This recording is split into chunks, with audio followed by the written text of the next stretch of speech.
Ground breaking ceremony के आयोजन में देखने को मिली होगी। मुझे याद है जब हम लोगों ने पहला ग्राउंड ब्रेकिंग का अपनी सेरेमनी यहां आयोजित की थी, पास निवेश के कुल प्रस्ताव जो आए थे उनमें से मात्र 61,000 करोड़ रुपए को हम लोग जमीनी धरातल पर उतारने में सफल हो पाए थे। और जब चतुर्थ ग्राउंड ब्रेकिंग सेरेमनी का आयोजन कल संपन्न हुआ है, तो इस अवसर पर उत्तर प्रदेश ने 10,24,000 करोड़ रुपए से अधिक की परियोजनाओं को जमीनी धरातल पर उतारने के एक बड़े आयोजन को आगे बढ़ाया है। ये 10,24,000 करोड़ 35 लाख युवाओं को सीधे सीधे नौकरी के साथ जोड़ने का एक अभियान है। और इस फील्ड के जो अनंत संभावनाएं हैं, इस क्षेत्र में उन अनंत संभावनाओं को आगे बढ़ाने के लिए उत्तर प्रदेश के इन प्रतिभाशाली युवाओं को उन्हीं के प्रदेश में कार्य देकर के देश के विकास में वे अपना योगदान दे सकें, इस दृष्टि से जिस फील्ड में हमारे पास संभावनाएं हैं उनमें से आर्टिफिशियल इंटेलिजेंस एक महत्वपूर्ण क्षेत्र है। आपने देखा होगा, इसको लेकर के हम लोगों ने 2022 में आई10 ITS की अपनी एक पॉलिसी भी हम लोगों ने प्रदेश के अंदर लॉन्च की थी।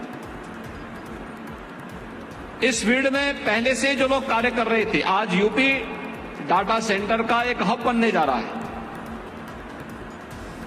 3 डाटा सेंटर वर्तमान में अब स्थापित हो चुके हैं, स्थापित होने की अंतिम प्रक्रिया के साथ जुड़ रहे हैं और 8 नए, कुल मिलाकर के 8 नए डाटा सेंटर यूपी के अंदर बन रहे हैं। उत्तर प्रदेश के अंदर जहां पर कभी इस प्रकार की संभावना नहीं थी, आज वह यूपी के अंदर संभव हो पा रहा है। यहां पर माइक्रोसॉफ्ट का हो, HCL का हो, या ये बैठे हुए जो हमारे अलग अलग इस फील्ड के प्लेयर हैं, इन लोगों ने भी यूपी की इन संभावनाओं को देखा होगा। उन संभावनाओं को ध्यान में रखते हुए आज जिस एक नए अभियान को लेकर के हम आगे बढ़ रहे हैं, 3 MOU अभी यहां पर संपन्न हुए हैं। और मुझे तो अच्छा लगा कि कल प्रधानमंत्री जी ने शिलान्यास का कार्यक्रम किया। इलेक्ट्रिक व्हीकल की जो यूनिट यूपी के अंदर लखनऊ में लगने जा रही है, उन्होंने अपने कार्य को भी प्रारंभ कर दिया है। आज से ही हम लोग, इससे पहले मैं लखनऊ में उसी सेंटर में उस कार्यक्रम में गया था जहां पर उन लोगों ने, उनकी पूरी टीम आकर के वहां काम करना प्रारंभ कर दी है। यानी हमें आज के दिन पर केवल स्केल को ही नहीं देखना है कि हम दुनिया के अंदर, भारत के अंदर सबसे बड़े राज्य हैं, यानी आबादी के अनुसार सबसे बड़े राज्य हैं। हमारे पास स्केल था, उस स्केल को आदरणीय प्रधानमंत्री जी के मार्गदर्शन में स्किल में बदलने के लिए हमारे इंस्टीट्यूशन ने एक अच्छा रोल अदा किया। लेकिन उस स्किल को स्पीड भी चाहिए, और स्पीड के लिए हमें डिजिटाइजेशन को अपनाना ही होगा। और इसमें आर्टिफिशियल इंटेलिजेंस आपकी बहुत बड़ी मदद कर सकता है। ये केवल एक फील्ड में नहीं, जैसे यहां पर अभी इमानी जी ने अपने प्रेजेंटेशन में भी कहा, यहां पर उन्होंने कहा अलग अलग फील्ड है, एग्रीकल्चर में, मेडिकल में, एजुकेशन में, जीवन के उस अलग अलग फील्ड में आप इसका उपयोग कर सकते हैं।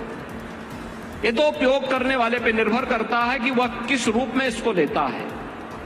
इसके लिए उस प्रकार के सेंटर को बनाना, प्रदेश की राजधानी लखनऊ EI का प्रमुख सेंटर बने, हमारे यूनिवर्सिटी भी इसके केंद्र बन सके, इसके लिए IIM लखनऊ और AKTU के भी यहाँ पे हमारे युवा आज इस कार्यक्रम में भागीदार बन रहे हैं। और मैं चाहूंगा कि जैसे हम लोगों ने गौतम बुद्ध विश्वविद्यालय ग्रेटर नोएडा को इसका एक केंद्र बनाने की दिशा में एक प्रयास प्रारंभ किया है, वैसे ही हम अलग अलग केंद्रों को अभी से तैयार करके भविष्य की उन संभावनाओं को जो लाखों नौजवानों के लिए नौकरी उनके घर में, उनके जनपद में उन्हें उपलब्ध कराने की इन संभावनाओं को आगे बढ़ा सकते हैं, वह संभावना हम लोग इसके माध्यम से दे सकते हैं।